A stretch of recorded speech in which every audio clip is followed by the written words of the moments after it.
Hey guys, John here. Hey, thanks for joining me.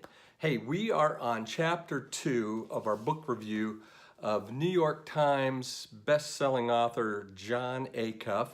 He wrote the book Do Over, and he just came out with this book called Finish.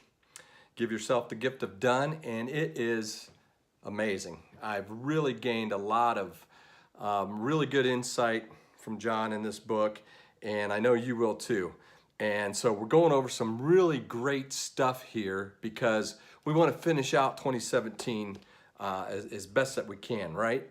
And then we got New Year's coming up here in 2018, and we want to start off with a bang there. So this is just came out at the perfect time. And we're on chapter 2 now, and it's called Cut Your Goals in Half. Now, how many times have you ever heard anybody tell you to scale your goals down? You know, this is great news. Cut your goal in half, right? And because everybody says, you know, shoot for the moon. Even if you miss, you'll land among the stars. Well, guess what? We've just run smack into the second lie of perfectionism that says your goals aren't big enough.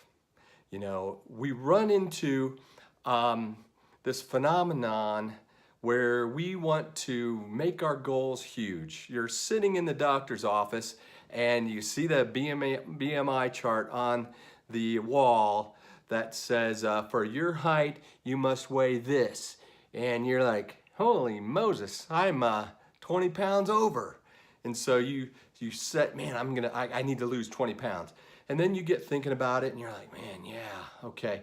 Well, in high school, I weighed 40 pounds less. I'm gonna do that. I'm gonna weigh what I did in high school, you know, which was what, 30 years ago? So that's not any good, okay? So you set your goals to lose 40 pounds. Off you go.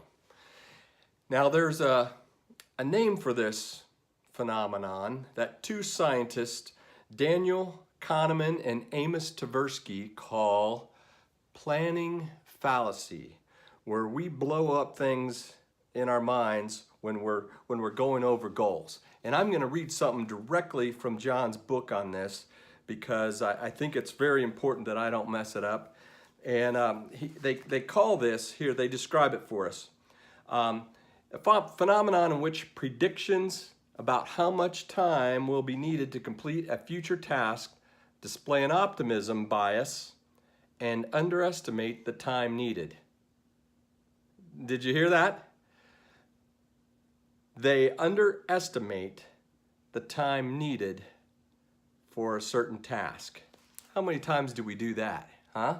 So you either underestimate how long it's going to take, or you just blow the thing up so it's going to take forever.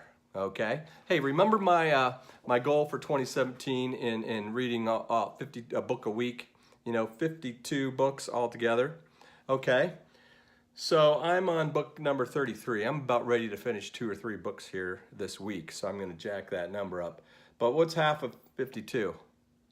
Yeah, 26. I already met my goal for the year. Yeah. Now, what will happen is Jon had a class and he did a course. It's called the 30 Days of Hustle. And what he found out from the data from that is that when you cut your goal in half and you meet that halfway goal, 90% of the participants were energized to pursue the second half of the goal. So how many times do we get into our massive goal and we get overwhelmed, we get bogged down, this is never gonna work, I'm never gonna make it. But if you cut it in half, boom, you've just made it halfway, but you met your goal. You still had a goal of 50%. So here you are, 40 pounds, right? Okay, chop that down to the 20 pounds where you initially planned, okay? So now you only have 10 pounds, okay? 10 pounds is doable. You might be able to do that in a month if you do it right, okay? So in a month, you've already made up your goal. Now, you feel energized to go after the next 10 pounds. And this will propel you along your goals, okay? Now in weight loss, it gets harder as you go along. I know. And So the last 10 pounds are a lot harder than the first 10 pounds. So you need that energy to go forward. Are you following me? This is just a whole different way of thinking about things, because everybody says you gotta make a big goal and you gotta go for it. All right? Now, some of you are thinking, okay, at my job, you don't know my boss. And you're probably right. And you can't cut your boss's goals in half or your company's goals in half. And this is just, and you're probably familiar, you could say, yep, this happens. Your company sets these outrageous goals that nobody's gonna hit, and everybody knows it. These are stupid. Morale tanks. Everybody says, this is the dumbest thing. There's no way in the world we're gonna meet this. So how do you fix that? Well, in chapter 7, he's gonna go over some of that. And maybe you can have some influence on the prediction models that your company uses or your boss or whatever. But chapter 7, so hang in there.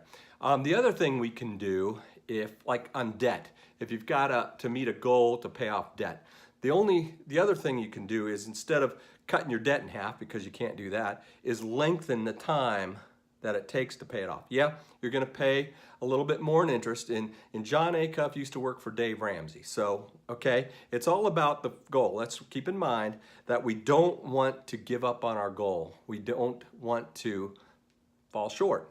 So we want to meet it. So let's cut it in half to make it manageable so we can go for it and attain it. And then we'll go after the second half and be energized when we're doing it, instead of getting all bogged down. So in chapter 1, remember chapter 1? If not, go back and watch the video from last week, okay? Because that talked about the day after perfect, where we set off on a goal and we want to be perfect on it. And perfectionism kills us. And so that is basically a defensive tactic where we're going to be prepared for the day after perfect. It's not going to kill us. This time in chapter 2, we're going on the offense. It's like we're going to chop this goal in half. We're going to nip this thing in the bud. We're going to say no to the second lie of perfectionism, where it says your goals are too small. No, they're not. We're going to make them even smaller because we're going to attain it. So what's the worst that can happen? Well, nothing really. I mean, if you don't meet your goal when it's been chopped in half,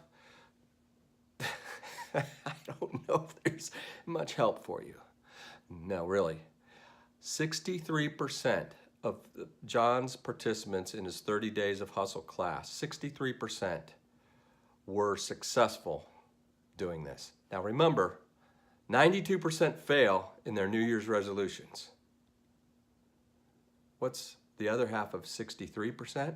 37% fail. So we go from 92 down to 37. Or if you want to make it on the positive side, 8% are successful in their New Year's resolutions, and doing it this way, 63%. So the odds have been greatly increased in our favor. So guys, think about it this way. As you're thinking about your goals in finishing the year here, and then as you get in the back of your mind, you're formulating, hey, what do I really want to do in 2018? Maybe you need to carry over some of your goals into 2018, okay? Our goals here are we need to finish our goals and we need to defeat perfectionism. This is great stuff. I'm glad you're with me on this journey. Comment below. I love to see your comments. Comment below. Show me you're engaged, because you know why? We got some good stuff coming up here, and I'm gonna check this. We're gonna have some contests, and we're gonna see who's engaged and who will win stuff and who isn't. So hang with me. Thanks for joining me.